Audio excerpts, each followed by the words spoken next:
kita akan mengundang Dr. Cindy Rosalia. Dr. Cindy Rosalia adalah dosen pada program studi teknik geofisika ITB dan juga sebagai peneliti pada kelompok keahlian geofisika global di ITB. Dan Dr. Cindy Rosalia menekuni bidang seismik tomografi, selain ambient tomografi juga ke travel time tomografi ya, karena beberapa studi di S2 juga fokus di travel time tomografi dengan menggunakan body wave. Selain itu juga beberapa riset tentang fisis dari gempa ya, untuk relokasi dan beberapa riset yang berhubungan dengan seismologi. Baik, langsung saja saya mengundang Dr. Cindy Rosalia. Waktu dan tempat dipersilakan. Baik, hatur nuhun Pak Zul, suara saya apa bisa terdengar jelas? Terdengar dengan baik. Oke, ini mungkin sinyal agak kurang bagus. Nanti kalau misalnya ada yang putus-putus, mohon infokan ke saya, Pak Zul. Siap, siap. Saya izin share screen. Apakah sudah terlihat? Ya, terlihat. Baik. Terima kasih semuanya. Assalamualaikum warahmatullahi wabarakatuh. Selamat pagi. Hari ini saya berkesempatan untuk memaparkan studi saya saat S3, yaitu aplikasi ambient noise tomography di Jawa Barat. Sebenarnya yang tadi sebelumnya Pak Teddy, kemudian Pak Zul ini senior di bidang ambient noise, ini saya murid-muridnya beliau semua ini. Baik. Berikut adalah outline yang akan saya presentasikan dari introduction, kemudian data dan pemrosesan data dalam ANT yang saya gunakan.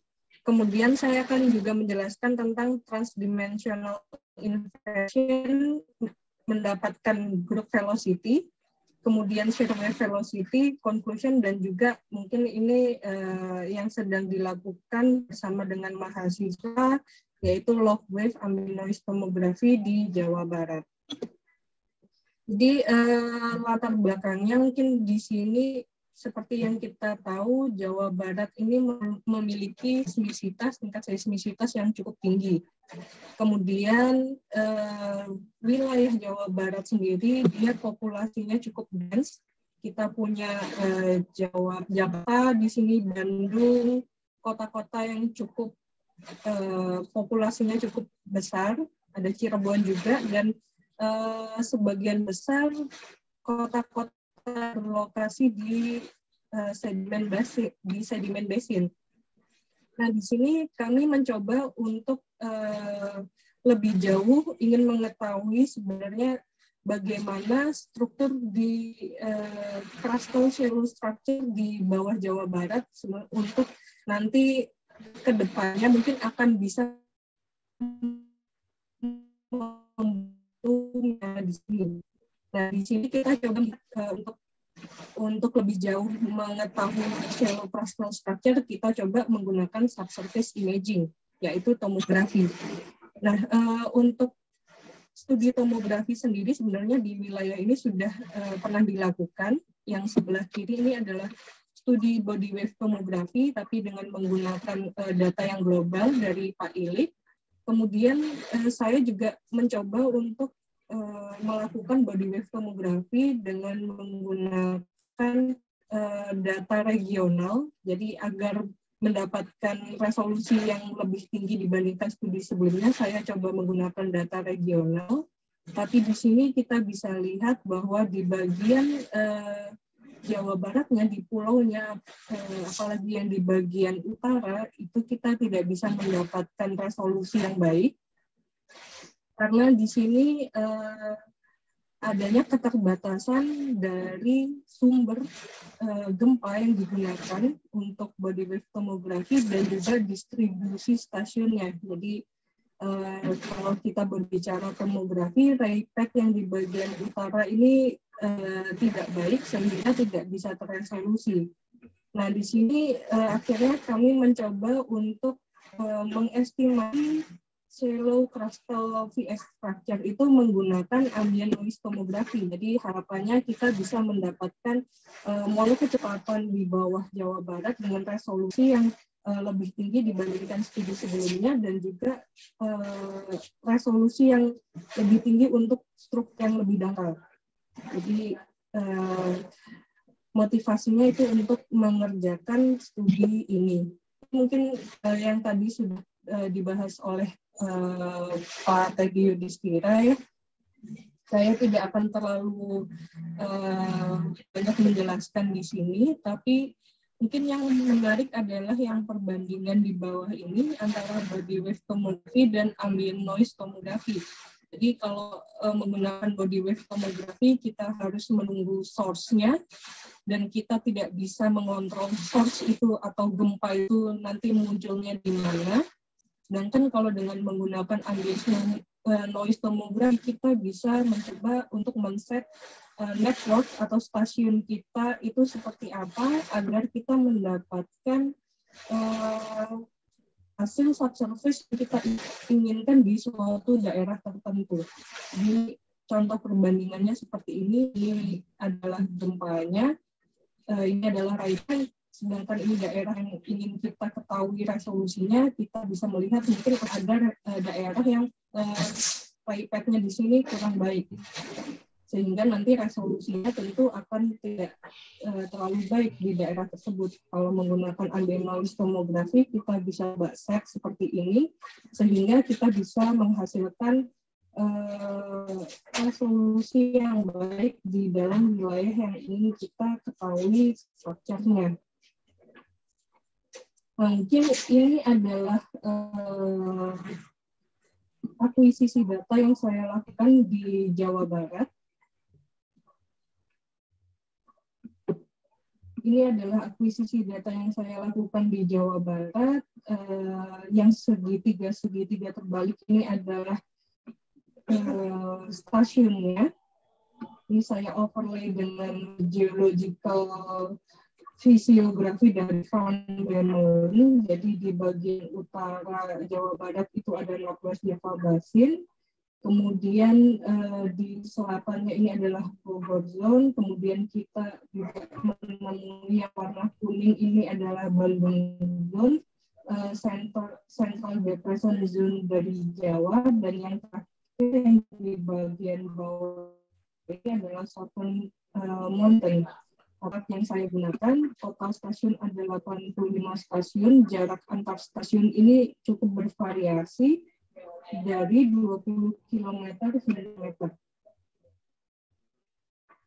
Nah, ini adalah pemrosesan data yang saya lakukan. Jadi sebenarnya untuk pemrosesan data ini standar seperti yang dilakukan oleh Pak Teddy sebelumnya. Dari raw data kita melakukan single data preference, korelasi sila, kemudian ekstraksi kurva dispersion, baru nanti kita masuk ke bagian inversi tomografinya untuk mendapatkan kecepatan gelombang grup dan juga kecepatan gelombang S.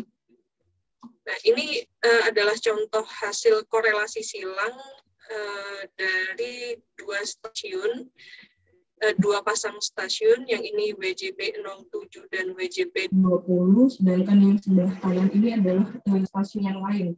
Dari A ke E ini adalah jumlah daily data yang di-stack. Jadi yang paling atas ini adalah satu daily data, hanya satu hari penuh.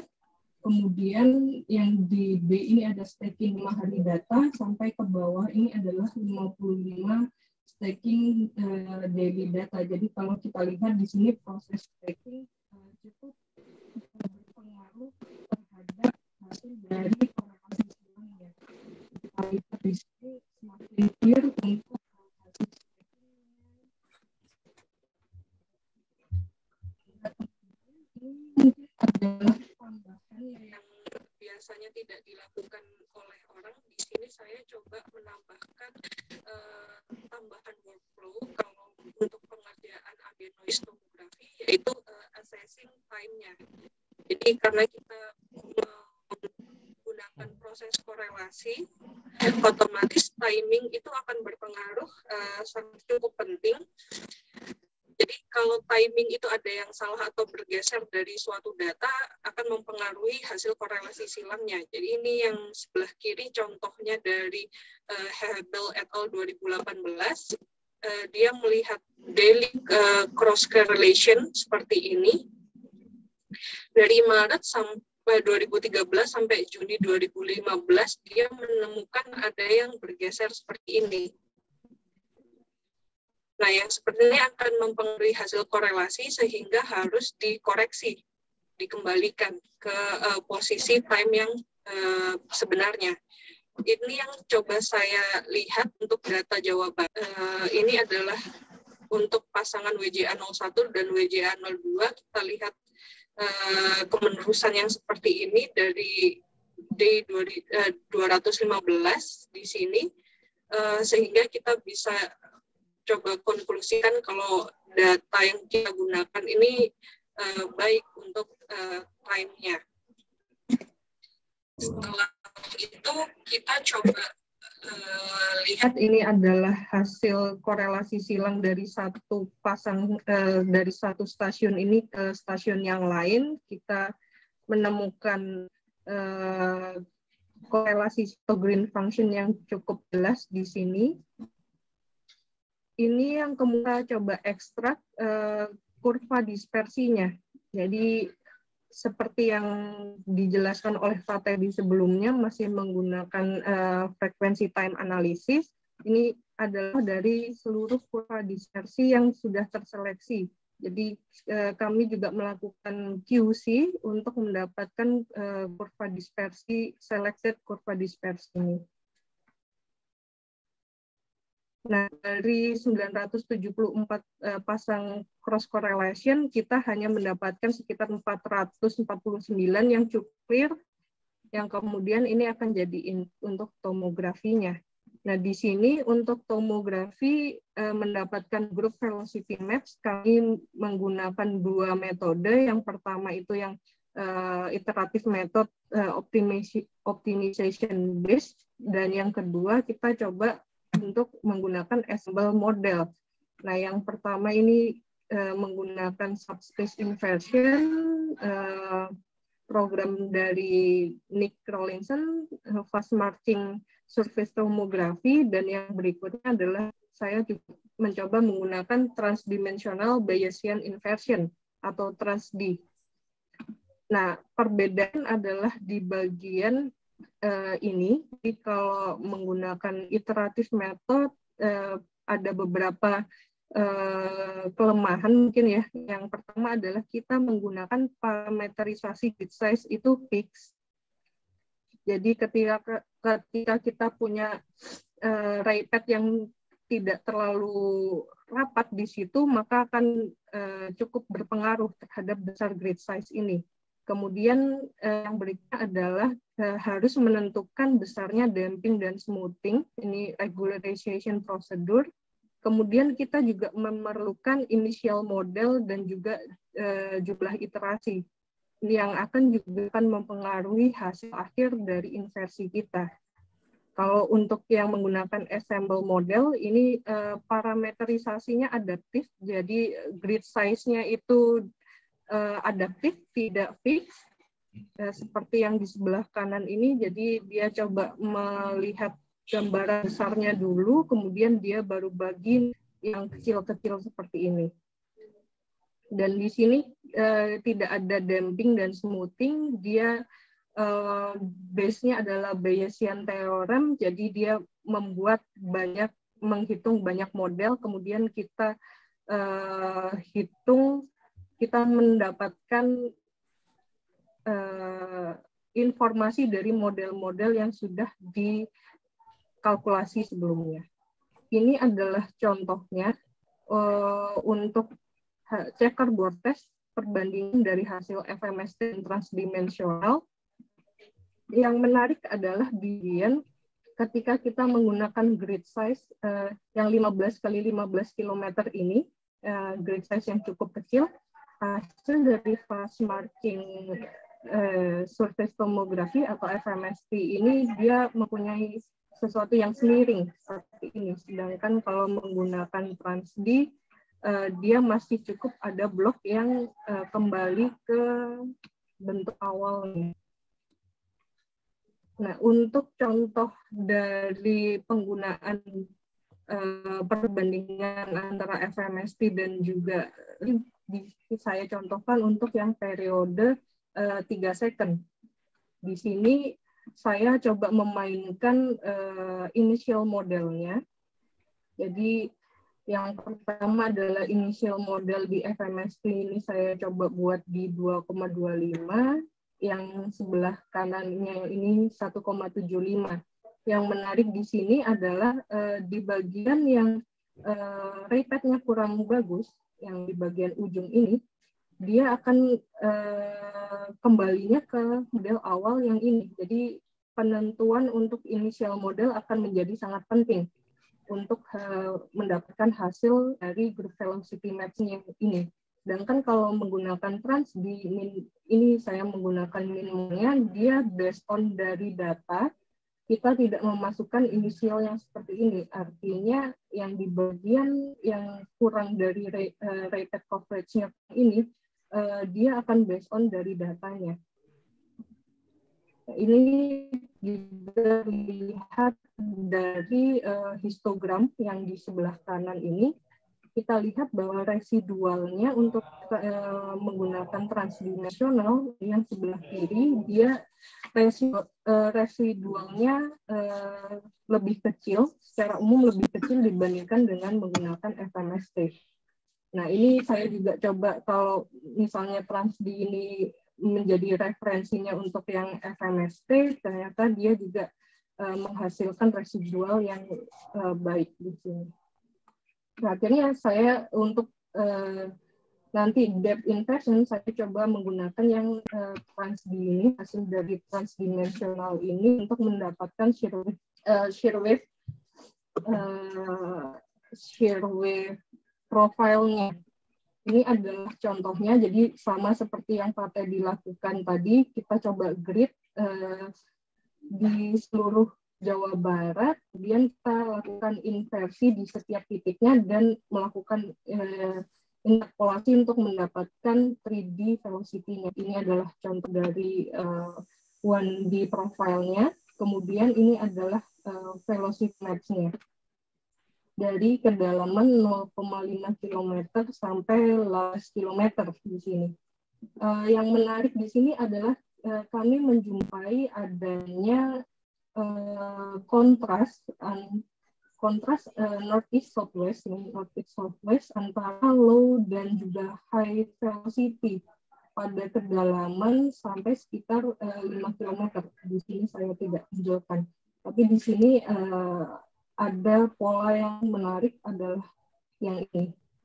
Kemudian untuk kedalaman yang lebih dalam, RS itu kemudian akan bertambah nilainya secara umum bertambah nilainya di seluruh Jawa Barat. Dan ini mencerminkan crystalline basement di Jawa Barat.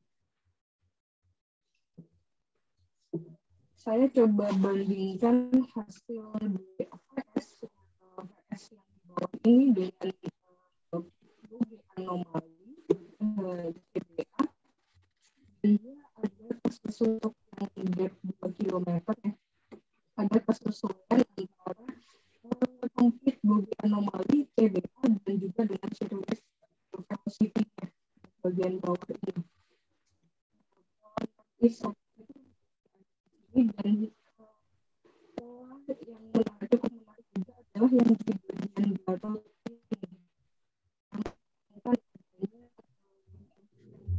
bukan seperti mangkok begitu ya di Garut ini, dan direpresentasikan di BA itu ada bagian bawah ini. Jadi ada bukan itu, dan mungkin ini masih menjadi pertanyaan juga apakah karena di sini itu dekat dengan skala ini, apakah memang ada kaitannya dengan atau tidak, itu masih menjadi pertanyaan. Yang di sebelah kanan ini adalah dari penampang yang melewati bentuk mangkok tersebut dan juga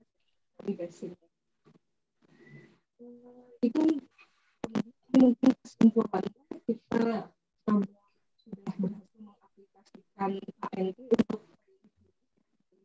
ANT di Jawa Barat dan menemukan notis dan HIPS di Jawa Barat, dan itu berkaitan dengan bodi anomalinya.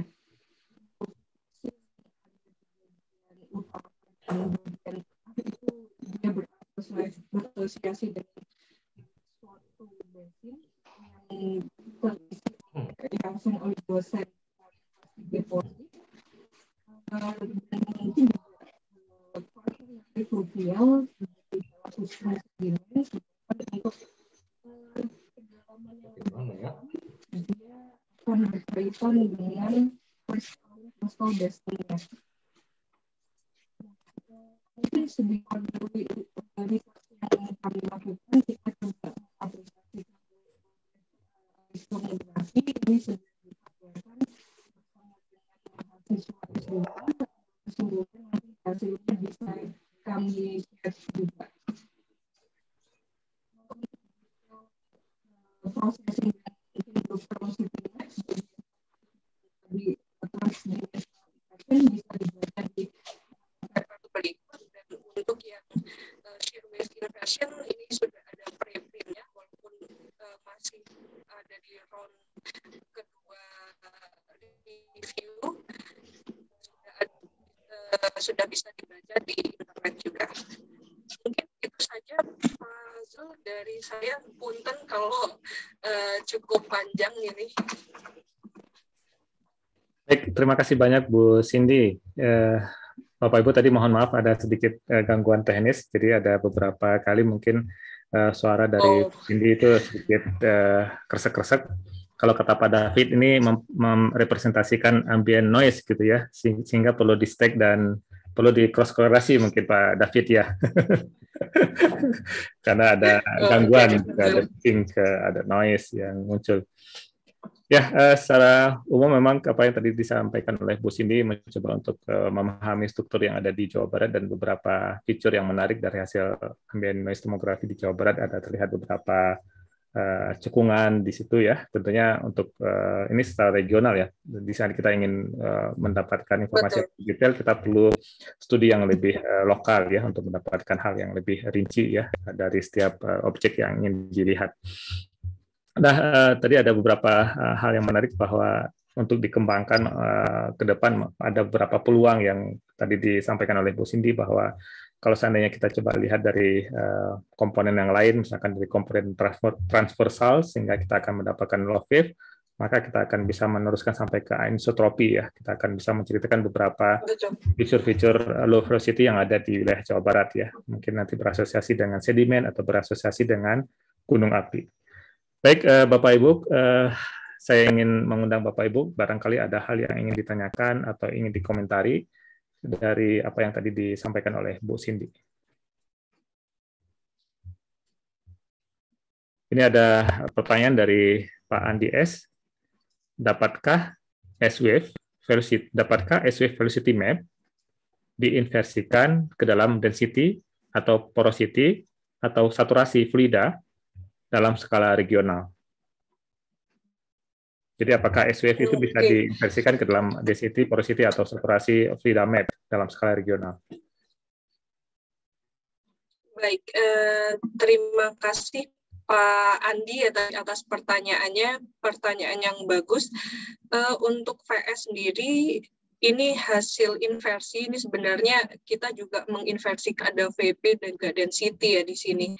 Hanya memang untuk sensitivitas dari hasil ini, mungkin untuk density sensitivitasnya jauh lebih besar VS-nya dibandingkan density. Mungkin seperti itu. Jadi kalau untuk mendapatkan density, menginversi density, saya rasa bisa hanya mungkin di situ ada sensitivitas yang bermain deh. Karena kalau density mungkin lebih bagus nanti menggunakan menggunakan data gravity. Kalau menurut saya seperti itu. Ya, terima kasih Bu Cindy. Karena yang kita inversikan growth velocity ya. Growth velocity di sana kita inversikan dan mendapatkan satu profil terhadap kedalaman yang tadi terhadap periode, di sana kita dapatkan terhadap kedalaman, maka yang berperan besar di situ adalah shear wave ya, atau VS, sedangkan yang lain itu tidak begitu sensitif. Sehingga itu menjadi kata kunci bahwa setiap metode geofisika itu tidak bisa berdiri sendiri ya, kita harus kombinasikan dengan beberapa metode yang lain sehingga kita bisa memahami hal yang di bawah permukaan sana itu dengan lebih baik.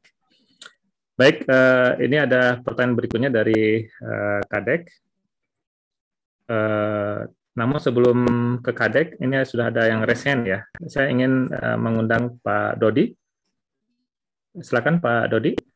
Ya, terima kasih Pak. Assalamualaikum warahmatullahi wabarakatuh. Salam warahmatullahi wabarakatuh. Mohon izin untuk memperkenalkan diri. Jadi saya dari Dinas ESDM Provinsi Banten terkait dengan kegiatan yang dilakukan oleh Ibu Cindy.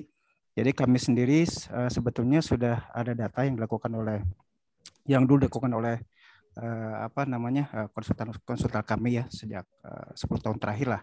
Kita punya data dengan menggunakan metode mikrozonasi. Ya.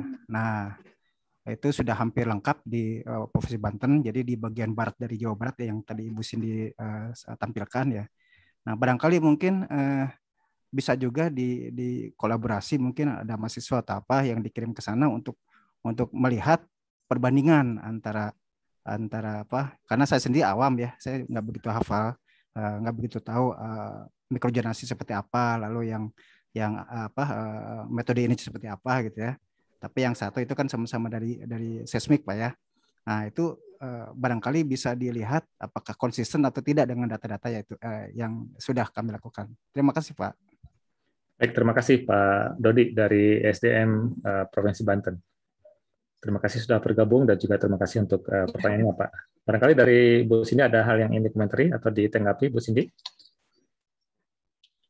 Ya, baik. Atur nuhun Pak Zul, mungkin tadi mikrozonasi ini memang dengan ambient noise itu mungkin di sini yang paling jelas adalah kedalamannya ya. Dari mikrozonasi kedalamannya itu sangat dangkal, sedangkan kalau dari yang kami lakukan, yang saya lakukan di sini untuk wilayah yang sangat regional. Tentu nanti akan menarik jika bisa dikombinasikan ya untuk melakukan analisa di wilayah Banten dan juga Jawa Barat ini. Mungkin itu saja Pak Zul dari saya. Baik, terima kasih Bu Cindy. Ini saya pikir menarik ya, misalkan kalau seandainya kita bisa kombinasikan, misalkan ada data dari Dinas SDM Provinsi Banten, kemudian data itu bisa di-open dan di universitas bisa menggunakan, dan itu menjadi peluang yang bagus untuk kolaborasi begitu Pak ya. Mungkin yang dimaksud oleh Pak Dodi, data yang diambil untuk mikrozonasi mungkin lebih ke mikrotremor mungkin Pak ya.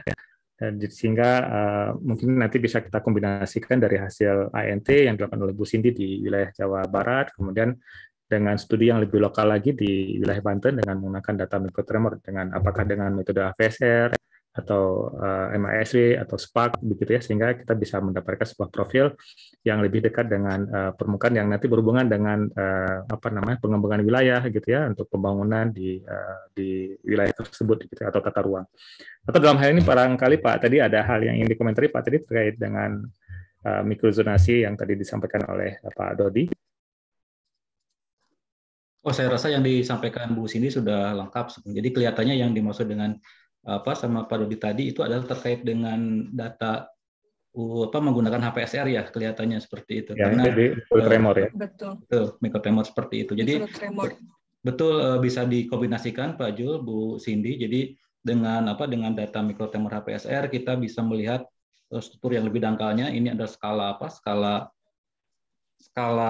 sipil lah gitu ya, seperti itu. Kemudian yang untuk ambient noise-nya yang dilakukan oleh Bu Cindy bisa untuk yang lebih dalamnya seperti. Jadi kita bisa bisa mendapatkan gambaran yang lengkap mulai dari struktur yang paling dangkal sampai ke yang paling dalam, dan itu bagus untuk informasi yang lengkap seperti itu. Mungkin tadi ya. Betul Pak, tadi mungkin sedikit saya tambahkan bahwa kalau dari studi mikrojonasi kita bisa dapat profil VS30, profil engineering bedrock gitu ya. Sedangkan untuk dari NT kita dapat yang lebih regional gitu ya untuk melihat profil yang lebih lebar lagi begitu ya. Begitu lebih kurang Pak Dodi. Ada satu pertanyaan saya coba bacakan ini dari Kadek. Terima kasih presentasinya Bu Cindy. Di kesimpulan, kenapa hasil kecepatan S disebut pseudo shear wave velocity? Sehingga apakah perturbasi dari VS itu merupakan true VS atau pseudo VS? Saya masih kurang paham tentang hal ini. Oke, baik. Terima kasih atas pertanyaannya. Ini Kadek. Jadi mungkin saya coba menjelaskan kenapa kita sebut pseudo shear wave velocity, karena memang di situ ada proses interpolasi yang pertama. Jadi ketika kita melakukan yang group velocity, itu kita melakukan interpolasi di situ, kemudian baru kita ambil satu titik untuk melakukan one depth inversion di situ. Makanya kita sebutnya adalah pseudo. Selain itu mungkin ini kenapa kita tidak sebutkan VS, karena memang itu adalah hasil dari banyak assemble model, dan itu kita ambil yang misfitnya yang paling kecil. Jadi itu ibaratnya masih ada informasi lain sehingga kita bisa mendapatkan yang VS itu. Mungkin seperti itu. Apakah cukup menjawab? Baik, terima kasih banyak Bu Cindy. Barangkali saya coba cek di chat, masih ada pertanyaan. Kelihatannya sudah nggak ada lagi pertanyaan. Masih ada waktu sedikit lagi, barangkali ada satu pertanyaan terakhir untuk sesi dengan Bu Cindy. Izin bertanya, Pak Zul. Oh, silakan, Kang Hamad. Ya, terima kasih Ibu Cindy. Baik sekali presentasinya. Tadi belum sempat bertanya ke Pak Teddy, mungkin ke Bu Cindy. Tadi kan disebutkan perlunya strategi untuk mengatur jaringan plasmometer untuk mendapatkan frekuensi tinggi gitu ya Bu ya. Mungkin ada saran gitu Bu buat kami yang berkecimpung di pemerintahan seperti PSG. Mungkin ada saran terkait pengaturan stasiun. Mungkin bagaimana caranya agar kita bisa mendapatkan frekuensi tinggi sehingga untuk dalam kedalaman yang cukup dangkal ini kita bisa resolusi gitu Bu. Terima kasih Bu. Baik, terima kasih Mas Ahmad atas pertanyaannya. Ini mungkin memang hal yang menjadi concern ya bagi Mas Ahmad juga kawan-kawan di PSG terkait nanti seperti apa mau desain akuisisinya agar kita dapat hal yang adalah kalau kita ingin mendapatkan sesuatu yang cukup lokal dan cukup dangkal, otomatis jarak antara stasiunnya itu harus kecil. Nah, seberapa kecil ini yang masih menjadi pertanyaan juga dan harus coba diujikan. Kalau menurut saya seperti itu. Jadi seberapa kecil jaraknya agar kita mendapatkan kedalaman, let's say misalnya 1 kilo atau 100 meter yang ingin cobakan ya, target seperti apa itu memang harus ada penelitian lebih lanjut. Jarak antar stasiunnya itu yang baik seperti apa. Mungkin dari Pak Zul atau Pak Teddy ada tambahan terkait ini? Baik, Bu Cindy, kalau diizinkan, mohon Pak Zul seperti itu. Nah, ini memang pertanyaan menarik ya seperti itu, karena itu akan jadi konsideran waktu kita ingin melihat kedalaman mana yang ingin kita fokus seperti itu. Nah, di sini kita bisa menggunakan apa yang disebut sebagai Rayleigh kriteria seperti itu. Jadi berdasarkan kriteria Rayleigh itu adalah bahwa panjang gelombang yang bisa disampel ya itu menggunakan 4 kali dari jarak station seperti itu. Jadi kita bisa mengatur jarak station itu sebesar lambda per 4 seperti itu. Kurang lebih seperti yang hitungan kasarnya. Tentu nanti itu akan tergantung dari kondisi lokal, karena untuk ditransfer ke nilai frekuensi begitu, kita harus punya asumsi nilai kecepatannya seperti itu.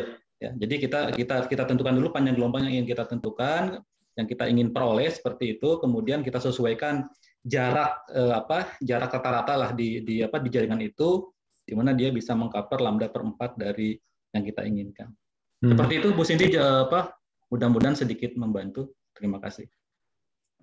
Ya, terima kasih Pak Teddy. Terima kasih Bu Cindy. Kalau ini saya mendengar ada juga yang sepertiga dari jarak stasiun. Itu bisa juga seperti itu. Misalkan kita ingin mengambil estimasi atau ingin mengestimasi kedalaman 100 meter, berarti ya 3 meter gitu ya, 300 meter gitu ya, rentang stasiun yang akan dipasang atau disebar gitu dengan rentang seperti itu, sehingga kita akan mendapatkan penetrasi yang lebih dangkal dan resolusi yang lebih baik untuk lapisan sekitar 100 meteran. Mungkin seperti itu ya. Saya pikir nanti Mas Agustia nanti akan punya cerita tentang hal ini, karena Mas Agustia punya pengalaman kelihatannya waktu melakukan akuisisi di untuk mengekstrak yang frekuensi tinggi ya, Mas Agustia ya. Siap Pak. Aman. Nunggu Pak Sul dulu. Baik, Bapak Ibu, terima kasih banyak. Kita sudah selesai untuk sesi yang pertama. Nanti ada sesi yang kedua juga tidak kalah menariknya. Nanti ada Mas Agustia yang akan cerita tentang studi di Jawa Timur dan juga beberapa studi di panas bumi ya. Saya juga akan coba cerita tentang studi di Jawa Tengah dan Gunung Agung, dan juga ada Mas Kang Ahmad nanti akan cerita tentang studi di Cekungan Banyumas, dan tentunya ini nanti akan berhubungan dengan hidrokarbon prospecting gitu ya, yang berhubungan dengan eksplorasi.